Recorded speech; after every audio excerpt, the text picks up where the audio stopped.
کھڑکی سے پھوٹنے والی روشنی میں بارش کی چمکتی بوچھاڑیں کسی برہن کے موسلا دھار آنسو کی مثال تھی۔ دفتن میں رک گیا۔ مرزئی کے طویل پتوں سے بنے ہوئے ایک سائبان تلے خانہ بدوشوں کا ہجوم تھا۔ ان کے درمیان وہی چارپائی پڑی تھی جو میں نے تھوڑی دیر پہلے لوگوں کے کندھوں پر دیکھی تھی۔ چارپائی پر کوئی عورت دراز تھی۔ اس کا چہرہ ڈھکا ہوا تھا۔ ایک سفید ریش بوڑھا اس کی کلائی تھامے بڑی محویت سے اس کے نبض دیکھ رہا تھا۔ عورت کھینچ کھینچ کر سانسیں لے رہی تھی۔ مجھے اس کے پیٹ پر خون کے دھبے نظر آئے۔ دفتن میری نگاہ عورت کے پہلو پر پڑی اور میں سرتاپا لرز گیا۔ عورت کے بائیں پہلو پر ایک خون آلودہ پٹی بنی تھی۔ یہ پٹی کسی اوڑھنی کو پھاڑ کر بنائی گئی تھی اور اس کے نیچے روئی وغیرہ رکھی گئی تھی۔ جس چیز نے مجھے ششدر کیا وہ پٹی کے نیچے سے جھانکتا ہوا نیل گوں گوشت تھا۔ میں نے نیچے جھک کر پٹی کو تھوڑا سا ہٹایا تو پیٹ کا شگاف نظر آ گیا۔ یہ کسی تیز دھار آلے کا مہلک کٹ تھا اور اس کے اندر سے آنتیں باہر نکل رہی تھیں۔ میں نے جلدی سے پٹی برابر کر دی۔ ایک مقامی شخص نے مجھے کھینچ کر پیچھے ہٹا دیا۔ وہ بڑبڑا رہا تھا۔ کالبن کہہ رہا تھا کہ مجھے اس طرح نامحرم عورت کے جسم کو نہیں دیکھنا چاہیے۔ ایک ہی نظر میں مجھے زخم کی سنگینی کا اندازہ ہو گیا تھا۔ اندرونی رگیں کٹنے سے خون پیٹ میں جمع ہو گیا تھا اور یہ صورتحال نہایت مخدوش تھی۔ ایک لڑکے نے کسی بڑھیا کے کہنے پر عورت کے چہرے سے کپڑا ہٹایا۔ وہ تقریباً 40 برس کی ایک خوبصورت عورت تھی۔ اس کی آنکھیں بند تھیں اور وہ سانسیں لینے میں تکلیف محسوس کر رہی تھی۔ باقی جسم کی طرح اس کے چہرے پر بھی تشدد کے آثار نظر آ رہے تھے۔ اس کے حلیے اور خد و خال سے صاف ظاہر تھا کہ وہ مقامی ہے۔ بڑھیا نے صورت دیکھ لی تو عورت کا چہرہ ڈھک دیا گیا۔ اس دوران لاس نائک عباس بھی میرے قریب آن کھڑا ہوا تھا۔ میں نے اسے پوچھا کہ یہ عورت کون ہے۔ وہ اس سوال کا جواب معلوم کر چکا تھا۔ کہنے لگا باگڑ خیل کی رہنے والی ہے۔ جس لڑکی سے آج صبح پہلوان شہباز کا بیاہ ہوا یہ اس کی ماں ہے، یعنی پہلوان کی ساس۔ عباس نے اس بات میں جواب دیا۔ کہنے لگا اپنے شوہر کے ہاتھوں زخمی ہوئی ہے۔ بیٹی کی رخصتی کے بعد میاں بیوی میں کسی بات پر تکرار ہو گئی تھی۔ شوہر غلام خان نے پہلے اسے بری طرح مارا، پھر چاقو کا وار کر کے شدید زخمی کر دیا۔ بے حسی کی انتہا ہے کہ بیوی کو گھائل کر کے خود کہیں چلا گیا۔ اب یہ دوپہر سے گھر میں پڑی سسک رہی تھی۔ اڑوس پڑوس والوں نے اپنی سمجھ کے مطابق مرہم پٹی کر دی، لیکن خون بند ہونے میں نہیں آ رہا۔ عباس خان کی باتوں سے اندازہ ہوا کہ لاحقین کو زخم کی سنگینی کا اندازہ نہیں تھا۔ دوسری غلطی انہوں نے عورت کو بے احتیاطی سے یہاں لا کر کی تھی۔ راستے میں لگنے والے جھٹکوں سے بیچاری کی انتڑیاں ابل کر باہر آ گئی تھیں اور بلیڈنگ سے پیٹ مشکیزہ بن گیا تھا۔ پاؤندہ بستی کا بوڑھا معالج اپنے خزاں رسیدہ عجیب الخلقت باہوں کو بار بار حرکت دے رہا تھا اور اس کے ہونٹ منتر پڑنے والے انداز میں تیزی سے بدبدا رہے تھے۔ مجھے یوں لگا جیسے وہ عورت کی جان بچانے کی بجائے اس کی جان چھڑانے کے لیے کوشاں ہے۔ زخمی عورت کو اس وقت اس دور دراز خیمہ بستی میں نہیں آپریشن ٹیبل پر ہونا چاہیے تھا، اور آپریشن ٹیبل یہاں نہیں تھی، قرب و جوار میں بھی نہیں تھی، شاید 50-60 میل کے فاصلے پر بھی نہیں تھی۔ بہت دور ہوتی ہیں ایسی چیزیں ایسی بستیوں سے، اور مرزئی کے اس شکستہ سائبان تلے مسلسل برستی بارش میں نامعلوم عورت کی زندگی گھل گھل کر موت کے تاریک نالے کی سمت بہتی جا رہی تھی۔ عورت کے سراہنے کھڑا ایک 15-16 سالہ لڑکا اس کا بیٹا دکھائی دیتا تھا۔ میں نے عباس کے توسط سے لڑکے سے رابطہ قائم کیا اور اسے کہا کہ وہ اس حادثے کے بارے میں ہمیں کچھ بتائے۔ معالج کا عمل بہت طویل تھا۔ محسوس ہوتا تھا کہ بفرض محال عورت ساری رات بھی زندہ رہی تو یہ عمل جاری اور ساری رہے گا۔ لڑکا ہمارے ساتھ ایک دوسرے سائبان تلے آ بیٹھا۔ وہ بہت تھکا ماندہ اور مغموم تھا۔ آنکھیں بتا رہی تھیں کہ رو رو کر آنسو خشک ہو چکے ہیں۔ اب یہ آنکھیں حیران تھی، جیسے وہ سوچ رہا ہو کہ ماں مر گئی تو غم کا اظہار کیسے کرے گا۔ لڑکا تھوڑی بہت اردو بھی جانتا تھا۔ میں اسے براہ راست سوال و جواب کرنے لگا۔ ظاہر ہے اس انٹرویو کا محور لڑکے کی جاں بلب والدہ ہی تھا۔ اس موقع پر مجھے کرشن چندر کی ایک یادگار تحریری یاد آنے لگی۔ سیکٹریٹ کے احاطے میں ایک درخت زمین بوس ہو جاتا ہے، ایک بیچارہ قلم کار درخت کے نیچے دب جاتا ہے۔ یہ درخت چونکہ ایک اہم غیر ملکی شخصیت نے لگا رکھا ہے، لہذا اسے کاٹ کر قلم کار کو بچانے کے لیے بالائی سطح سے منظوری کی ضرورت ہے۔ دفتری چکر بہت طویل ہیں، کوئی کچھ نہیں کر سکتا۔ سب مضروب کے سراہنے بیٹھے رہتے ہیں اور وہ سسک سسک کر انتہائے اجل کو لبیک کہہ جاتا ہے۔ یہاں بھی صورتحال کچھ ایسی ہی تھی۔ اس دور دراز ویرانے میں بدنصیب عورت کی زندگی کے لیے کوئی کچھ نہیں کر سکتا تھا۔ ان دشوار راستوں پر عورت کو اٹھا کر رات بھر 10 میل طے کر لینا بھی خاصا مشکل تھا، اور پختہ سڑک 3 گنا فاصلے پر تھی۔ اس طوفانی شب میں اگر کچھ کیا جا سکتا تھا تو موت کا انتظار تھا اور یہ بھی احترام آدمیت ہی کے زمرے میں آتا ہے، ورنہ ایسے بہت سے واقعات بھی سنے گئے ہیں کہ موت سے پہلے ہی تجہیز و تکفین سے فراغت پالی گئی۔ بعد میں مرحوم قبرستان جاتے ہوئے ہڑبڑا کر اٹھ بیٹھا اور سارے کیے دھرے پر پانی پھر گیا۔ لڑکے کا نام سعد خان تھا، وہ جاں بلب اور سکینہ کا بیٹا تھا۔ سعد خان نے ہم سے آدھ پون گھنٹے تک گفتگو کی۔ اس کی بنجر آنکھوں سے نادیدہ آنسو بہ رہے تھے اور وہ ہذیانی انداز میں بولتا چلا جا رہا تھا۔ اس نے جو کچھ بتایا اور اپنے سوالات سے میں نے اسے جو کچھ بتانے پر مجبور کیا، اس کا خلاصہ یہ ہے۔ سعد کا والد غلام خان ایک ظالم شخص تھا اور سعد کی ماں کو بری طرح مارتا پیٹتا تھا۔ سعد کی 2 سوتیلی مائیں اور بھی تھیں اور وہ دونوں سعد کی ماں سے ہی چھوٹی تھیں۔ سعد کی ماں کوئی 20 برس پہلے خون بہا میں غلام خان کے قبضے میں آئی تھی۔ ایک درینہ قبائلی رواج کے مطابق مقتول کا خون بہا 7 عورتوں کی صورت میں دیا جاتا تھا۔ غلام خان کا ایک بھانجا یوسف زئی قبیلے کے ہاتھوں قتل ہو گیا تھا۔ اس قتل سے حسب معمول قتل و غارت کا ایک طویل سلسلہ شروع ہو جانا تھا، لہذا دونوں قبیلوں کے بزرگوں نے ایک جرگہ قائم کیا اور اس جرگے نے قاتل و مقتول کے خاندانوں میں صلح کرا دی۔ اس صلح کی اہم ترین شرط یہ تھی کہ قاتل کا خاندان حسب رواج 7 عورتیں مقتول کے خاندان کو دے گا۔ سعد کی ماں انہی 7 عورتوں میں باگڑ کے لائی تھی۔ تقسیم میں وہ غلام خان کی باندی قرار پائی۔ بعد میں غلام خان نے اس سے نکاح کر لیا، لیکن اس کی حیثیت باندی ہی کی رہی۔ غلام خان نے شادی کے پہلے روز سے اسے پیٹنا شروع کر دیا تھا اور یہ سلسلہ کسی نہ کسی طور اب تک جاری تھا۔ سکینہ سے غلام خان کے 4 بچے ہوئے تھے، ان میں سے 2 تو غلام خان کی ٹھوکروں سے شکم مادر ہی میں جاں بحق ہو گئے، جبکہ باقی 2 حیات تھے اور شفقت پدری کے مزے لوٹ رہے تھے۔ یاسمین چھوٹی تھی، وہ بھی ماریں کھا کھا کر جوان ہوئی تھی، تاہم اب 1.5-2 برس سے غلام خان اس کے ساتھ مہربانی سے پیش آتا تھا۔ اس تبدیلی کی وجہ اس کے سوا اور کچھ نہیں تھی کہ یاسمین اب اس کے لیے ایک منافع بخش چیز بن گئی تھی۔ وہ جانتا تھا یاسمین کے عوض اسے ایک معقول رقم حاصل ہونے والی ہے، لہذا وہ اسے صحت مند اور بے داغ رکھنا چاہتا تھا۔ آخرکار طویل انتظار کے بعد آج صبح اسے یہ رقم حاصل ہو گئی تھی۔ یہ کل 4000 روپے نقد اور 2 رائفلیں تھیں۔ قبائلی رسم و رواج کے مطابق لڑکی کے عوض حاصل ہونے والی اس رقم سے عزیز و اقارب کو کھانا کھلایا جاتا ہے۔ اس کے علاوہ لڑکی کا جہیز بنانے کے لیے کوئی قرض وغیرہ لیا گیا ہو تو چکا دیا جاتا ہے۔ غلام خان نے یہ دونوں کام نہیں کیے، شادی کی دعوت سرے سے کی ہی نہیں۔ یہ بے عزتی سعد کی ماں نے اس امید پر برداشت کر لی کہ قرض کے بوجھ سے نجات مل جائے گی، لیکن آج دوپہر جب غلام خان سے اس سلسلے میں بات ہوئی تو وہ صاف مکر گیا۔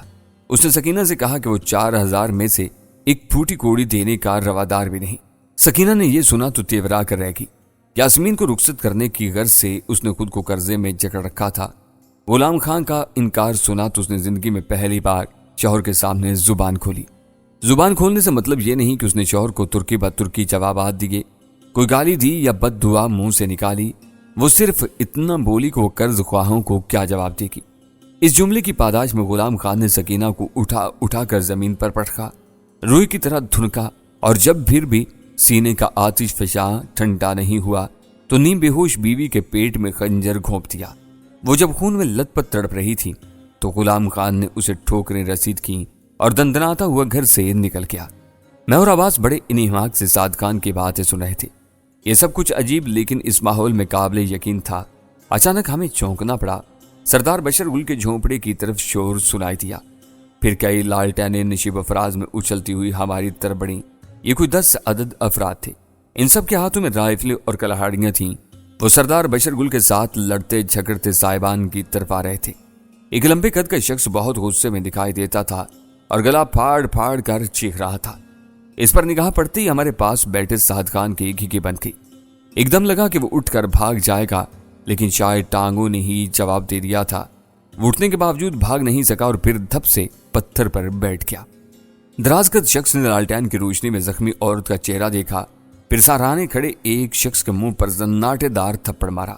وہ بیچارہ لڑکھڑا کر صاحبان سے باہر گرا۔ چارپائی لے کر آنے والے چاروں افراد اب بری طرح سہمے ہوئے تھے۔ دراز قد شخص رائفل لہرا لہرا کر ان پر گرنے لگا۔ گاہے گاہے وہ سردار بشرگل کے لتے بھی لیتا تھا۔ بشرگل کے بھائی رستم نے کچھ کہنے کی کوشش کی تو نوارد نے اسے بھی بری طرح لتاڑ دیا۔ وہ پھولی ہوئی کنپٹیوں والا بے حد غسیلا اور خطرناک شخص نظر آتا تھا۔ میرے اپنے کان تو وہاں ہونے والی گفتگو سمجھنے سے قاصر تھے۔ عباس ہی کے کانوں سے سن سکتا تھا۔ میں نے عباس سے دریافت کیا تو پتا چلا کہ یہی غلام خان ہے۔ وہ اس بات پر برہم ہے کہ اس کی اجازت کے بغیر اس کی بیوی کو یہاں کیوں لایا گیا ہے۔ اگر وہ مرتی تھی تو مر جاتی، لیکن بستی سے باہر نہ آتی۔ دیکھتے ہی دیکھتے پاؤں کے درمیان ہونے والی یہ تکرار سنگین صورت اختیار کر گئی، گردنیں تن گئیں، مٹھیاں بھنچ گئیں اور آنکھیں حلقوں سے ابل پڑیں۔ پھر مجھے اندازہ ہوا کہ سردار بشر گل اور اس کے ساتھیوں نے معزز خانہ رویہ ترک کر کے کسی بات پر اڑ جانے کا فیصلہ کر لیا ہے۔ میں نے اس سلسلے میں عباس سے پوچھا تو یہ اندازہ درست نکلا۔ سردار بشر گل نے کہا تھا کہ انہوں نے زخمی عورت کو پناہ دی ہے اور ٹھیک دی ہے۔ ایک انسانی زندگی کا سوال تھا اور اب بھی ہے۔ وہ اس عورت کو زخمی حالت میں یہاں سے جانے نہیں دیں گے۔ سردار بشر گل کا یہ اعلان غلام خان اور اس کے ساتھیوں کے لیے جلتی پر تیل کا کام کر گیا۔ وہ ایک دم تیش کی انتہا کو پہنچ گئے۔ غلام خان نے رائفل کندھے سے اتار کر ہاتھ میں لے لی اور اس کی آنکھوں میں جنون ناچنے لگا۔ دوسری طرف بشر گل، رستم اور دوسرے لوگ بھی چوکس ہو گئے۔ جیسا کہ میں جانتا تھا کہ یہ لوگ کسی بھی جوڑے یا مصیبت زدہ عورت کو بستی میں پناہ دے کر اپنے تئیں ایک پرانی روایت کا پاس کرتے تھے، اب بھی انہوں نے یہی کیا تھا۔